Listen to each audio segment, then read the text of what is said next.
Health show में मैं नेहा बजाज आप सभी का बहुत बहुत स्वागत करती हूँ। और आज हमारे साथ जुड़ रही हैं डॉक्टर निशा सिंह, जो कि रूट कनाल स्पेशलिस्ट हैं और कॉस्मेटिक डेंटिस्ट हैं। पिछले 10 सालों से प्रैक्टिस कर रही हैं और डायरेक्टर हैं हैप्पी डेंटल क्लिनिक, जो कि विक्रोली में है।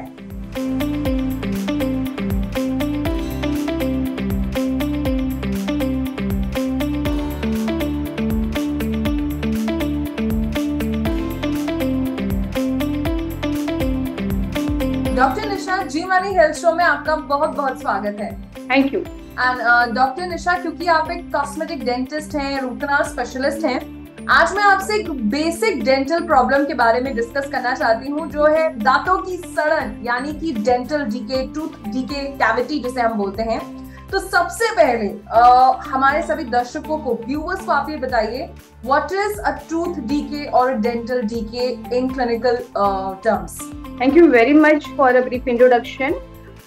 एज यू सेड कि बहुत कॉमन और बहुत सिंपल प्रॉब्लम है जो हम डे टू डे लाइफ में देख रहे हैं, टूथ डीके, कैविटी, दांतों की सड़न, जो मोस्ट कॉमन है और सबसे बेसिक है, from where the dental problem start.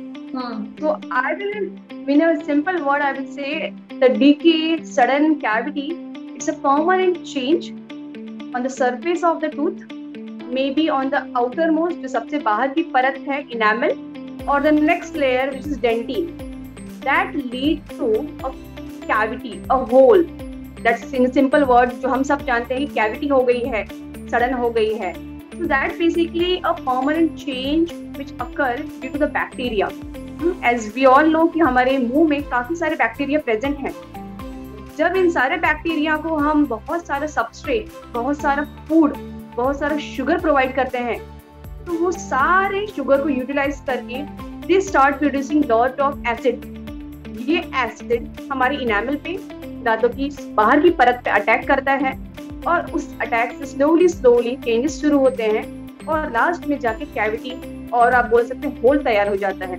Okay, सो ये दांतों की सड़न जो है, मतलब एक स्लो प्रोसीजर है, बट कहीं ना कहीं बहुत दिक्कत होती है। अच्छा मैम, आपके पास जब पेशेंट्स आते हैं, क्या कॉमन कंप्लेंट्स क्या हैं जो वो कहते हैं कि ये दिक्कत है, वो दिक्कत है, और फिर आप कहते हैं तो दिक्कत है? अगर किसी को दांतों की सड़न कैविटी की दिक्कत है, so they will come with few symptoms. सबसे कॉमन जो कंप्लेंट करते हैं, आई हैव अ सेंसेशन, मुझे कुछ सेंसिटिविटी हो रही है। ये सेंसेशन हो सकता है कि पेशेंट को ठंडा या गर्म खाने से हो रही हो। वो क्यों होता है? दांतों की कैविटी की वजह से अंदर की जो नर्व्स हैं वो एक्सपोज हो जा रहे हैं। ये एक्सपोज नर्व ठंडा या गर्म खाने को रिस्पॉन्स करते हैं, जो हम कहते हैं सेंसेशन हो रहा है। तो patient will come sensitivity, first problem. Second basic problem जो पेशेंट कंप्लेन करता है हमें, फूड लॉजमेंट, खाना फंसने की जो तकलीफ होती है। डेफिनेटली अगर कोई कैविटी है या फिर दांत में कोई होल हो चुका है तो वहां पे खाना फंसता है। खाना फंसने की वजह से पेशेंट कंप्लेन कर सकता है दर्द, पेन की, जो गम्स को इरिटेट होता है जब खाना फंस रहा है। यू कैन इमेजिन जो स्मॉल फाइबर्स फंसते हैं, दैट विल इरिटेट गम्स। तो वहां पे गम्स, मसूड़ों के पेन की तकलीफ हो सकती है। तो सेंसिटिविटी के अलावा और क्या क्या लक्षण होते हैं मैम इसके? क्या दर्द भी होता है? अपार्ट फ्रॉम फूड लॉजमेंट, दर्द, पेन, कभी कभी पेशेंट को फूड लॉजमेंट के बाद पेन होता है। कभी कभी अगर कैविटी थोड़ी डीप हो गई हो, जैसे मैंने कहा बाहर की परत इनामल के बाद अंदर की लेयर डेंटिन में चली गई है, मतलब थोड़ी डीप कैविटी है, तो वहां पर प्रेशर देने पे, हल्का दबाव देने पे पेन हो सकता है। कभी कभी बिना दबाव के भी दर्द हो सकता है अगर कैविटी ज्यादा गहरी है, ज्यादा डीप है। तो पेन एक बहुत इंपॉर्टेंट फैक्टर है जज करने के लिए कि प्रेजेंस ऑफ कैविटी है या नहीं। कभी कभी बहुत सीवियर केसेस में मैं कहूंगी स्वेलिंग भी आ सकती है। अच्छा, एंड मैम डेंटल डीके के कारण क्या है, किस वजह से होता है? प्राइमरी कॉज जो आप समझ लीजिए, आपके पास जितने पेशेंट्स आते हैं, सब में एक मेजर कॉमन कॉज क्या रहता है? Improper maintenance of dental hygiene, दांतों की सफाई ठीक से न रखना। 90% population, specially with respect to, I am talking Indian population, सफाई, दांतों की जो हाइजीन जो है, dental hygiene is one of the very important factor जो नहीं रखी जाती है। बहुत सिंपल है, दिन में 2 बार ब्रश करना। If you are not doing that, मतलब मुंह के अंदर कुछ न कुछ फूड लॉजमेंट, कुछ खाना फंसा रह जा रहा है। It may be small particle, एक छोटा चावल का दाना बोल सकते हो, एनीथिंग, एनी स्टिकी। रात को कुछ स्वीट खा लिया है आपने, रात को मिल्क पी लिया है आपने, अरे उसके बाद ब्रशिंग नहीं हुई है, तो that mean a small component 1 या 2% जो रहेगा वो दांत की सरफेस पे जमा है. That much amount is more than enough to produce cavity.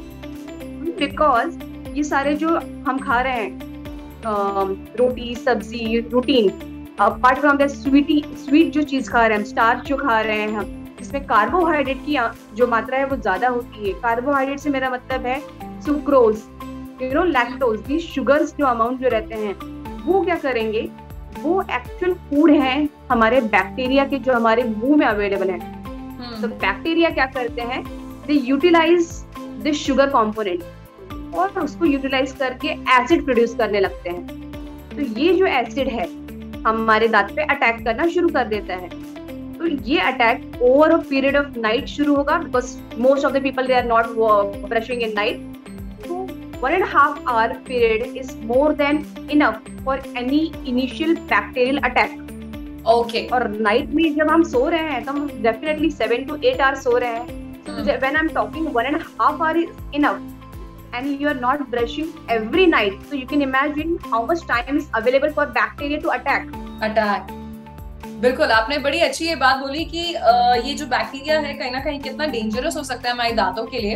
अच्छा मैम, सो डेंटल डीके का सबसे प्राइमरी ट्रीटमेंट क्या दिया जाता है? दिस इज टोटली डिपेंड कि फिलिंग कौन से स्टेज पे करने की जरूरत है. अगर patient is coming with early stage, okay, जब मैंने कहा था कि आउटर लेयर में ही अगर कैविटी प्रेजेंट है, डेंटल डीके सिर्फ बाहरी सतह पर है, तो इट्स वेरी इजी, क्लीन करके we can do filling. The filling is a basic option which is available when the decay is present in the topmost layer and the second layer, that is dentine. मतलब पहले दो जो layer होते हैं उसमें कोई भी डीके है वो रेस्टोरेबल है. रेस्टोरेबल से मेरा मतलब है सिर्फ और सिर्फ दांत भरा जा सकता है, फिलिंग की जा सकती है. There are many new materials. आजकल composite, these are one of the laser material which available as exactly your tooth shade. जैसा आपका दांत है सेम दांत के कलर का ही वो फिलिंग मटेरियल भी होता है. You will not come to know कि कहाँ पर फिलिंग की गई है. तो इनिशियल अगर हम कोई भी पेशेंट को अप्रोच कर रहे हैं तो हम फिलिंग से काम कर सकते हैं. बट बहुत लेट हो चुका है अगर पेशेंट ने डिले कर दिया है ट्रीटमेंट के लिए, patient is having swelling, severe pain. मेरा बोलने का ये मतलब है कि जब डीके ऊपर सतह को छोड़ के आखिरी सबसे नीचे की सतह में आ गया है, सबसे नीचे की सतह जो होती है वो सॉफ्ट टिश्यू, मतलब दांत की नस, सिंपल भाषा में कहूंगी मैं, नस तक अगर कुछ आ गया है, उस टाइम पे हमें फिलिंग से नहीं, the advance treatment called as root canal treatment, अच्छा, उससे काम करना पड़ेगा. That is the later advance stage.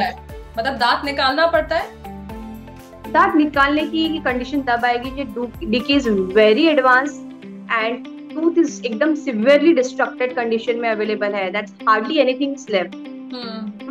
If I am treating any tooth, that tooth should have any future, any prognosis. If no future is there for that tooth and it is totally gone case, that time we have to remove. But that is very advanced. Okay, so यहाँ पर doctor निशा ने हमें dental DK के बारे में कई सारी चीजें बताई. एंड डॉक्टर निशा, हम आपको थैंक यू कहना चाहते हैं जी मनी की पूरी टीम की तरफ से. आपने अपने बिजी स्केड्यूल से कीमती वक्त निकाला और जी मनी हेल्थ शो में आप हमारे साथ जुड़े. Thank you very much. It was a great opportunity for me also to discuss few basic points. Thank you. तो ये थी डॉक्टर निशा जिन्होंने हमें आज दांतों की सड़न के बारे में बताया, किस वजह से होती है और कहीं ना कहीं इम्प्रॉपर डेंटल हाइजीन ही सबसे बड़ा कारण है. मैं उम्मीद करती हूँ आपको आज का वीडियो पसंद आया होगा. अपना फीडबैक जरूर शेयर करिएगा. किसी और विषय पर चर्चा देखना चाहते हैं वो भी बताइएगा. और इसी के साथ मैं नेहा बजाज आपसे लेती हूँ इजाजत. मिलेंगे जी मनी हेल्थ शो के एक नए वीडियो में with new super specialist, new medical expert. Till then keep watching Zee money health show. अच्छी सेहत हमारा वादा.